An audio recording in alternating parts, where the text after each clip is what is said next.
Good afternoon everyone. Yan guys, alam niyo ba kung ano ito guys? Yan, yung anak ko guys, kasi hindi ako kasi may lagnat ako ba. Nagluto siya guys ng humba. Pero hindi pork humba guys ha, kundi itlog ng humba. So yan. Dinamihan niya guys ang sabaw kasi masarap ang sabaw ng itlog ng humba ba. Ayan. Masarap ito guys. Iba talaga ang pork humba. Kasi ito itlog. Ito lang kasi ang madali nilang ngayon ba. Kasi hindi ako nagluto. Ayan, masarap ito guys. Pero parang kulang pa ito sa pero sige nilang okay lang naman. Kasi alam niyo mga bata, ang importante marunong sila magluto. Ayan. Masarap ito guys. Iwan ko kung nakatry ba kayo ng humba na itlog. Ayan, egg humba ito guys. Ayan, masarap ito.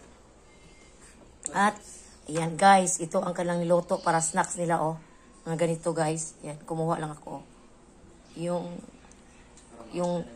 hinog na saging tapos, ayan, parang bananakyo, pero hindi bananakyo kasi hiniwa nila ba, ayan, ganyan. Wala na yung asukal guys. Kasi hinog na itong saging. Ayan, masarap ito guys, oh. Ayan, snacks tayo guys, oh. Ayan, masarap ito. Coke na lang kulang nito guys. Pero hindi ako inumoy kasi may lagnat ako ba kaya ito lang kakainin ko. Tapos ito oh.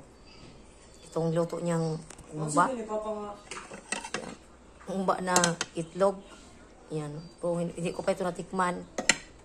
Gusto kong i-try. Gusto kong tikman.